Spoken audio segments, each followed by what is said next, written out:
Happy blessed Sunday morning mga amici and mga ka-kitchen. Today is no fry, just bake day. And so we're doing easy cheesy baked scalloped potatoes with beef and shrimps recipe, perfect for lunch and dinner. And so here are our ingredients, condiments, seasonings, and spices. For the bottom and top layer, we will need thinly sliced or scalloped potatoes, seasoned with salt, dried parsley, and olive oil.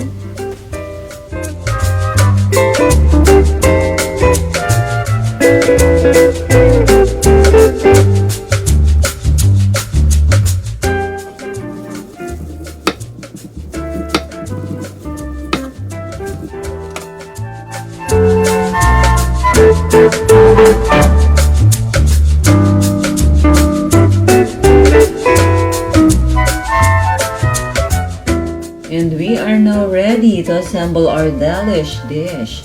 First, we will put butter slices at the bottom of our baking pan and layer the scalloped potatoes on top of it, and then we'll set aside.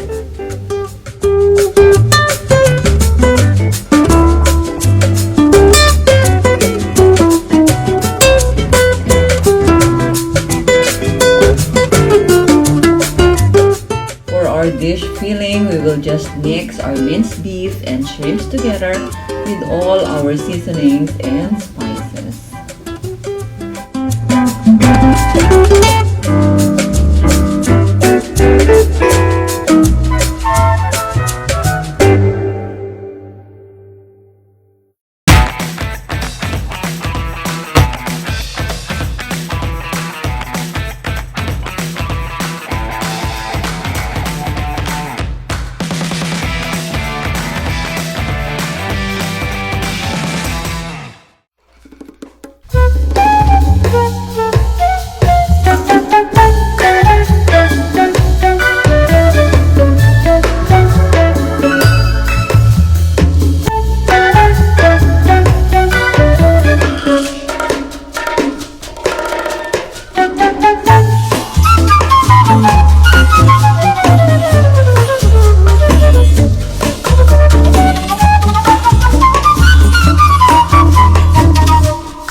After making sure that our beef and shrimps mixture are well blended with our seasonings and spices, let's layer the mixture over our scalloped potatoes that we have set aside earlier.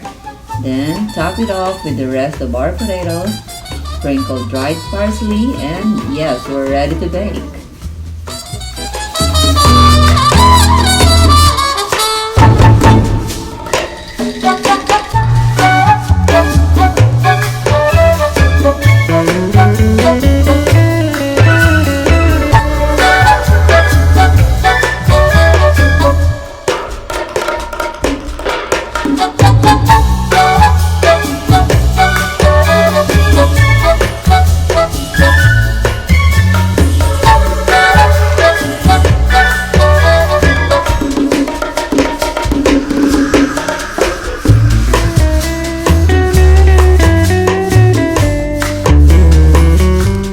Finally, the toppings. Let's arrange the cheddar slices and tomato halves on top of our baked dish. Sprinkle more dried parsley and back into the oven for another 15 minutes.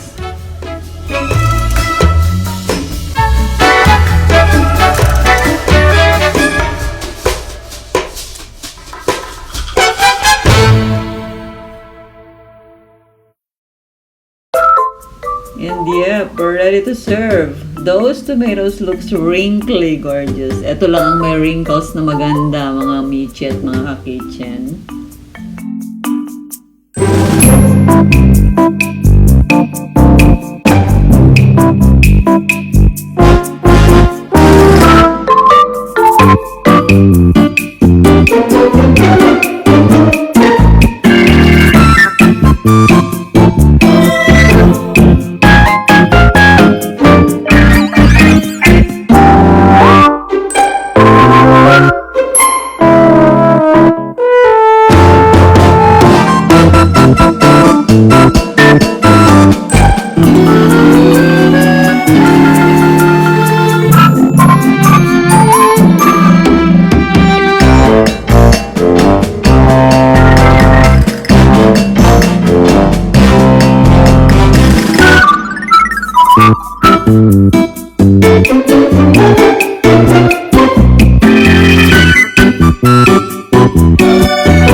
Our side dish for our recipe today, mga michi and mga ka-kitchen, is a bed of loose leaf lettuce, fresh from the garden, green olives and tomatoes with olive oil and balsamic vinegar.